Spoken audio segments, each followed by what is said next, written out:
आतंकवादी હુમલાને લઈને સમાચાર આવી રહ્યા છે જમ્મુ કાશ્મીરથી જમ્મુના કઠુઆ વિસ્તારમાં આતંકવાદી હુમલો થયો 3 દિવસમાં જમ્મુ વિભાગમાં આ બીજો આતંકવાદી હુમલો હતો આતંકવાદીઓની ફાયરિંગમાં એકની હાલત ગંભીર હોવાનું સામે આવ્યું છે વિસ્તારમાં 3 આતંકવાદીઓ દેખાયા હતા સર્ચ ઓપરેશન દરમિયાન એક આતંકવાદીને ઠાર મરાયો છે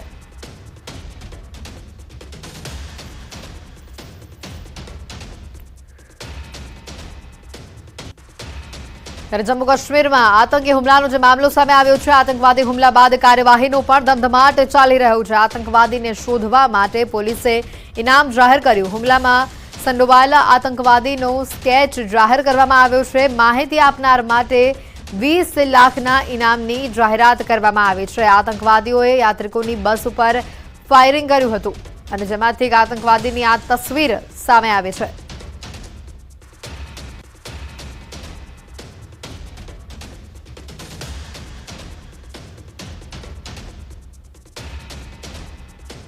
કચ્છથી મહત્વના સમાચાર છે બિનવારસી ચરસ મળવાનો સિલસિલો હજી પણ યથાવત હોય તે પ્રકારના સમાચાર આવી રહ્યા છે નલિયા વિસ્તારમાંથી ચરસના 9 જેટલા પેકેટ ફરી એક વખત મળી આવ્યા છે જખો મરીન પોલીસે કાર્યવાહી કરી છે કુલ 4.80 કરોડની કિંમતનું ચરસ મળી આવ્યું હોવાનો અંદાજ છે અબડાસા તાલુકાના દરિયાઈ વિસ્તારમાં સિંધોડી અને સૈયદ સુલેમાન પીર વચ્ચેના વિસ્તારમાંથી ચરસના 9 પેકેટ મળી આવ્યા છે આંતરરાષ્ટ્રીય બજાર પ્રમાણે ચરસના આ પેકેટની કિંમત 4.80 કરોડ રૂપિયા હોવાનું સામે આવી રહ્યું છે કચ્છમાં બિનવારસી આ પ્રકારે ચરસ જથ્થો છે ફરી એક વખત મળી આવ્યો છે કરોડોની કિંમતનું ચરસ પકડાયું છે આની પહેલા પણ આ પ્રકારની ઘટનાઓ સામે આવી ચૂકી છે બિનવારસી ચરસ મળવાનો આ સિલસિલો જાણે કે યથાવત હોય તે પ્રકારના આ સમાચાર સામે આવી રહ્યા છે આંતરરાષ્ટ્રીય બજારમાં આ ચરસની કિંમત કરોડોમાં હોવાનું સામે આવી રહ્યું છે અંદાજ પ્રમાણે 4.80 લાખનો આ જથ્થો છે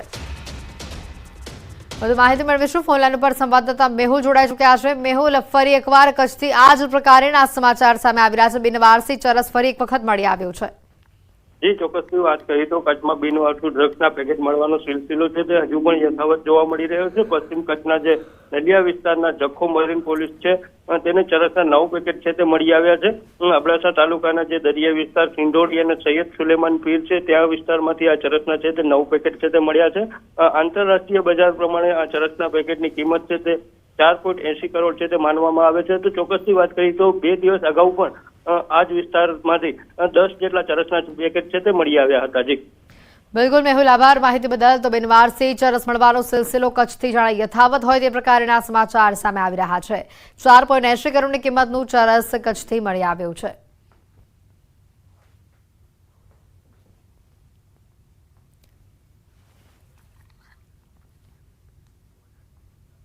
દ્વારકાથી પણ કંઈક આવા જ દ્રશ્યો સામે આવી રહ્યા છે દ્વારકાના દરિયાકાંઠે પણ નશાનો કારોબાર થઈ રહ્યો છે 3 દિવસમાં બીજી વખત ચરસનો જથ્થો ઝડપાયો હતો મોજબ કિનારેથી 850 ગ્રામ ચરસ મળી આવ્યો હતો દરિયા કિનારેથી 42 લાખનો ચરસનો જથ્થો ઝડપાયો છે અવારનવાર દ્વારકાના દરિયા કિનારેથી ડ્રગ્સ અને ચરસના જથ્થા ઝડપાઈ રહ્યા છે 2 દિવસ પહેલા વરવાડા ખાતે 30 કિલો ચરસનો 16 કરોડથી વધુ કિંમતનો જથ્થો બિનવારસી મળી આવ્યો હતો અને વધુ એક બિનવારસી જથ્થો મોજબ ગામના દરિયા કિનારેથી ઝડપવામાં આવ્યો છે 850 ગ્રામ જેટલો જથ્થો પકડાયો છે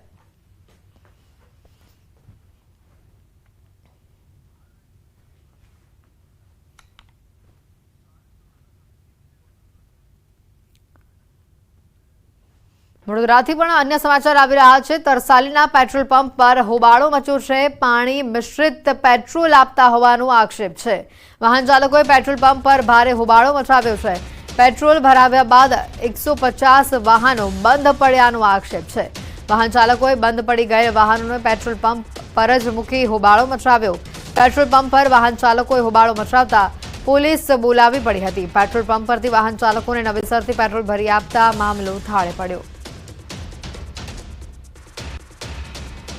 ઘટના વડોદરાથી સામે આવી રહી છે। તરસાલીના પેટ્રોલ પંપ પર હોબાળો મચ્યો હોવાનું સામે આવ્યું છે કે જ્યાં પેટ્રોલની અંદર પાણી મિક્સ કરીને લોકોના વાહનોમાં નાખવામાં આવતું હતું અને જેના પગલે 150 જેટલા વાહનો બંધ પડ્યા હતા। જે વાહનોને પેટ્રોલ પંપ પર જ થોભાવી ત્યાં હોબાળો કરવામાં આવ્યો અને ભારે હોબાળો થતાં પોલીસ બોલાવવાની ફરજ ઊભી થઈ હતી। જો કે તમામ વાહન ચાલકોને ફરી પેટ્રોલ ભરી અપાતા મામલો થાળે પડ્યો હતો। ઘટનાના કેટલાક દ્રશ્યો સામે આવી રહ્યા છે। પાણીવાળા પેટ્રોલના કારણે કેટલાક લોકોના વાહનો પણ બંધ પડ્યા હતા। તરસાલી પેટ્રોલ પંપ પાસેની આ ઘટના વડોદરાથી સામે આવી છે, જ્યાં મોટી સંખ્યામાં પેટ્રોલ પંપ પર લોકો દ્વારા હોબાળો મચાવવામાં આવ્યો હતો। જો કે પોલીસે ઘટના સ્થળે પહોંચી આખો મામલો થાળે પડાવ્યો હતો। તમામ લોકોને નવેસરથી પેટ્રોલ સારી ગુણવત્તાવાળું પેટ્રોલ વાહનોમાં ભરી આપવામાં આવ્યું અને તે બાદ આખો આ જે મામલો છે તે થાળે પડ્યો હતો। વાહન ચાલકોએ પેટ્રોલ પંપ પર ભારે હોબાળો મચાવ્યો અને જેના આ દ્રશ્યો પણ સામે આવ્યા છે। મોટી સંખ્યામાં લોકો પેટ્રોલ પંપ પર એકઠા થયા હતા। પાણી મિશ્રિત પેટ્રોલ આપતા હોવાનો આક્ષેપ વડોદરાના તરસાલીથી કરવામાં આવ્યો છે। તરસાલીના પેટ્રોલ પંપ પર હોબાળાના આ દ્રશ્યો સામે આવ્યા। હાર્દિક ફોન પર સંવાદદાતા જોડાઈ ચૂક્યા છે। હાર્દિક, જે રીતની આ ઘટના સામે આવી છે, વાહન ચાલકોનું શું કહેવું છે? કેટલા વાહન ચાલકોને આ પેટ્રોલ ભરાવાથી નુકસાન થયું?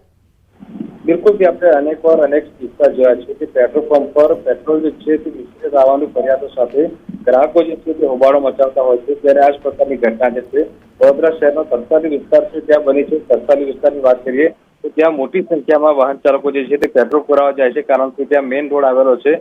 ત્યારે જે વાહન ચાલકો છે તેમના દ્વારા ગઈકાલે આક્ષેપ સાથે હોબાળો મચાવવામાં આવ્યો હતો અને કહેવામાં આવ્યું હતું કે પેટ્રોલ પંપના જે સંચાલકો છે તેમના દ્વારા જે પેટ્રોલ ભરવામાં આવે છે તેની અંદર પાણી જે છે તે મિશ્રિત થઈને આવી રહ્યું છે, જેના કારણે તેમના જે વાહનો છે તે બંધ પડી ગયા છે અને વાહનોને નુકસાન થઈ રહ્યું છે। ત્યારે પેટ્રોલ ભરાવ્યા બાદ એક લગભગ 150 જેટલા વાહન ચાલકો જે છે તે પોતપોતાના વાહનો લઈને પેટ્રોલ પંપ પર આવી ગયા હતા અને પેટ્રોલ પંપ પર લગભગ 150 લોકોએ ભારે હોબાળો મચાવ્યો હતો। પેટ્રોલ પંપના સંચાલકો દ્વારા પોલીસને બોલાવવી પડી હતી અને પોલીસ દ્વારા સમગ્ર મામલાની સમજાવટ કરાવતા જે પેટ્રોલ પંપના સંચાલકો છે તેમના દ્વારા જે વાહન ચાલકો છે તેમને ફરી એક વખત પેટ્રોલ જે છે તે પુરાવી આપવામાં આવ્યું હતું અને ત્યારબાદ જે મામલો છે તે થાળે પડ્યો હતો। બિલકુલ હાર્દિક, આભાર માહિતી બદલ।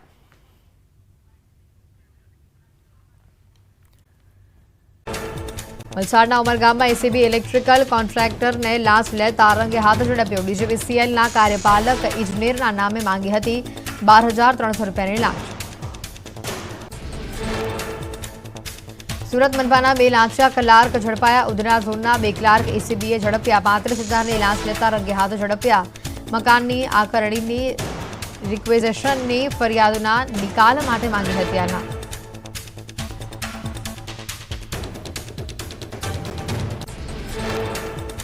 જૂનાગઢ મનપાના અધિકારી ફસાયા હની ટ્રેપમાં। મહિલાએ અધિકારીને દુષ્કર્મના કેસમાં ફસાવી ધમકી આપી લાખો રૂપિયાની માંગણી કરી। અધિકારીને ચામડીના રોગ હોવાથી મહિલાએ તેની સારવાર કરાવી આપવાના બહાને અધિકારીનો ન્યૂડ વિડીયો ઉતાર્યો। લોકસભા ચૂંટણીમાં કેટલાક બાંગ્લાદેશીઓએ નકલી પાસપોર્ટ બનાવીને મતદાન કર્યાનું સામે આવ્યું। મહારાષ્ટ્ર એટીએસે 4 શખ્સોની કરી ધરપકડ। બાંગ્લાદેશી શખ્સો ગુજરાતમાં રહીને બનાવતા હતા નકલી પાસપોર્ટ। સુરત ઉમરપાડાના ઉચમણ ગામે 2 યુવકોના મૃતદેહ મળ્યા મામલે ખુલાસો। બંને મૃતકો માથાભારે શખ્સો તરીકે સુરતમાં પકડાયેલા હતા। બંને મૃતકો સુરતના લઘુમતી સમાજના યુવકો હોવાનું સામે આવ્યું। મધ્યપ્રદેશના ધારમાં પાઇપ બનાવતી કંપનીમાં લાગી કાર। પીથમપુરના સ્ટ્રક્ચર 3માં કંપનીમાં આગ લાગતા સર્જાયો અફરાતફરીનો માહોલ। દૂર સુધી વિકરાળ આગની જ્વાળાઓ અને ધુમાડાના ગોટે ગોટા ઉડતા દેખાયા। મહારાષ્ટ્રના થાણેમાં મેઘમહેર। અનેક વિસ્તારોમાં ભારે વરસાદના કારણે વાહન ચાલકોને થઈ હાલાકી। ચોમાસાના આગમન બાદ અહીંયા અવિરત વરસાદ। ઉત્તર પ્રદેશના મુઝફ્ફરનગરમાં ઓટોમોબાઈલના શોરૂમમાં આગ લાગી। ન્યૂ મંડી પોલીસ સ્ટેશન નજીક શોરૂમમાં આગ લાગતા ફાયર વિભાગની ટીમ સ્થળ ઉપર દોડી આવી। વિકરાળ આગ લાગતા શોરૂમમાં ભારે નુકસાન પહોંચ્યું। કેરળના કન્નૂરમાં ચેરપૂજામાં ભારે વરસાદ। ધોધમાર વરસાદના કારણે નિર્માણાધીન ઘરની દિવાલ ધરાશાયી થઈ। દુર્ઘટનામાં કોઈ જાનહાનિ થઈ નથી। શિવરાજસિંહ ચૌહાણે સંભાળ્યું કેન્દ્રીય મંત્રી તરીકેનો ચાર્જ। શિવરાજસિંહ ચૌહાણને ફાળવાયું કૃષિ અને ખેડૂત કલ્યાણ મંત્રાલય। શિવરાજસિંહ ચૌહાણે મધ્યપ્રદેશની વિદિશા બેઠક ઉપર 8 લાખથી વધુના મતોથી લીડ સાથે મેળવી છે। જમ્મુ કાશ્મીરમાં થયેલા આતંકી હુમલામાં મૃત્યુ પામનારા 4 લોકોના મૃતદેહ રાજસ્થાનમાં જયપુર ખાતે પહોંચ્યા. આતંકી હુમલાના કારણે લોકોમાં રોષ. મૃતકોના સંબંધીઓએ જયપુરમાં રસ્તા ઉપર કર્યો ચક્કાજામ. મૃતકોના પરિવારને સહાય ચૂકવવા લોકોએ કરી માંગ. મહારાષ્ટ્રના થાણેમાં ધોધમાર વરસાદ. ભારે વરસાદના કારણે રસ્તા પાણી. વરસાદના કારણે રસ્તા પર નદીઓ વહેતી હોય તેવા દ્રશ્યો સામે આવ્યા. જળબંબાકારની સ્થિતિ વચ્ચે વાહન ચાલકો થયા પરેશાન. બનાસકાંઠામાં ફરી જોખમી સવારીનો વિડીયો થયો વાયરલ. જિલ્લાના સરહદી વિસ્તારમાં વિડીયો હોવાની શક્યતા. ઘેટા બકરાની જેમ બેસાડવામાં આવ્યા હતા પ્રવાસીઓને. સુરતની